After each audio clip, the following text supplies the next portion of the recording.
Aiwa silks, Kasaragod, Kanhangad, Mangalore.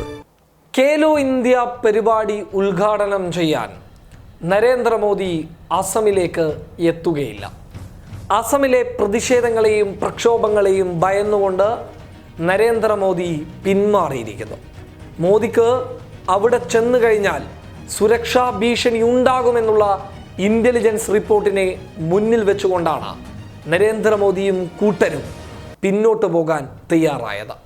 India രാജ്യത്തെ ഒരു പ്രധാനമന്ത്രിക്ക് ഒരു സംസ്ഥാനത്തേക്ക് പോകാൻ ഇത്രത്തോളം ഭയമുണ്ടാകുന്നത് ചിലപ്പോൾ ഇത് ആദ്യമായിരിക്കാം. ഇന്ത്യയിലെ മറ്റുള്ള സംസ്ഥാനങ്ങളെ പോലെയല്ല അസം. കാരണം മറ്റുള്ള സംസ്ഥാനങ്ങൾക്കൊക്കെ NRCയുടെ സിറ്റിസൺ അമെൻമെൻറ്റ് ആക്ടിൻ്റെ ദുരിതങ്ങൾ കടന്നു വരാൻ പോകുന്നതേയുള്ളൂ. എന്നാൽ അസമിലേക്ക് NRCയുടെ ദുരിതമെത്തിയിരിക്കുന്നു. സിറ്റിസൺ അമെൻമെൻറ്റ് ആക്ടിൻ്റെ ദുരിതം അവിടുത്തെ ജനങ്ങളെ വേട്ടയാടിയിരിക്കുന്നു. അതുകൊണ്ട് തന്നെ ഒന്നെങ്കിൽ ഈ രാജ്യത്ത് ജീവിക്കുക, അല്ലെങ്കിൽ ഈ രാജ്യത്ത് മരിക്കുക എന്നുള്ള രീതിയിലാണ് അവിടെയുള്ള പ്രക്ഷോഭങ്ങൾ അരങ്ങേറുന്നുള്ളത്, പ്രതിഷേധങ്ങൾ മുന്നോട്ട് പോകുന്നുള്ളത്. പൊതുജനങ്ങൾ ഒറ്റക്കെട്ടായി തോളോട് തോള് ചേർന്ന് നിന്നുകൊണ്ട് അവിടെയുള്ള മുസ്ലിങ്ങൾക്ക് പൗരത്വം വേണമെന്ന് ശബ്ദിച്ച് മുന്നോട്ട് പോകുമ്പോൾ സംസ്ഥാന സർക്കാരൊക്കെ വലിയ പ്രതിസന്ധിയിലാണുള്ളത്. അവിടെ കഴിഞ്ഞ ദിവസം നടന്ന ശ്രീലങ്കയും ഇന്ത്യയും തമ്മിലുള്ള 2020 മത്സരം, അത് കാണാനെത്തിയ അസമിലെ മുഖ്യമന്ത്രിയും ധനമന്ത്രിയും നേരിട്ടത് വലിയ രീതിയിലുള്ള ഒരു പ്രതിഷേധമാണ്.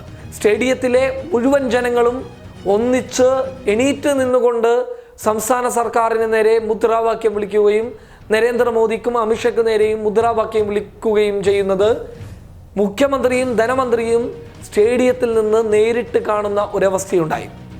ഈ അവസ്ഥയൊക്കെ മുന്നിൽ നിർത്തിക്കൊണ്ട് തന്നെയാണ് നരേന്ദ്രമോദി ഈ തീരുമാനത്തിന് പിന്നിൽ പ്രവർത്തിച്ച അമിത്ഷയോ നരേന്ദ്രമോദിയോ അസമിലേക്ക് വന്നു കഴിഞ്ഞാൽ ഞങ്ങൾ അവരെ നേരിടുമെന്ന അസു പോലെയുള്ള സംഘടനകൾ മുന്നോട്ട് വന്നുകൊണ്ട് പറയുമ്പോൾ നരേന്ദ്രമോദിക്കും കൂട്ടർക്കും വേറെ ഒരു വഴിയുമില്ല എന്നുള്ളത് തന്നെയാണ്.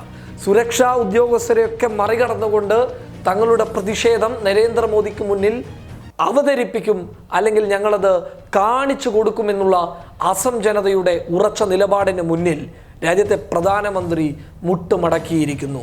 ഇത്രയും വലിയ ഒരു സുരക്ഷാ സംവിധാനം ഉണ്ടായിട്ട് പോലും നരേന്ദ്രമോദി ഭയന്ന് അസമിലേക്ക് പോകാതെ പിന്തിരിഞ്ഞു പോയിട്ടുണ്ടെങ്കിൽ അസമിലെ പ്രതിഷേധങ്ങളും പ്രക്ഷോഭങ്ങളും അത്രത്തോളം ഊർജ്ജസ്വരമായി മുന്നോട്ട് പോകുന്നു എന്നുള്ളത് തന്നെയാണ് ഇതിൽ എടുത്തു പറയേണ്ടതുള്ളത്.